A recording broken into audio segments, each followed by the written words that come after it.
16 sako guys, tapos meron pang 16 sako ulit. Ayan na si tatay oh.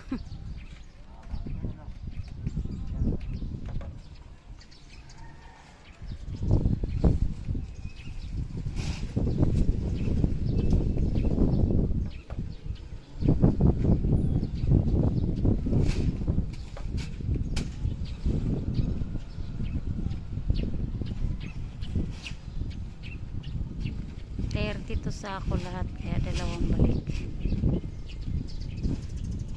dalawang balik kami, kaya ang dala nilang e-bike ay dalawa, hati sila, tagwalong sako sila.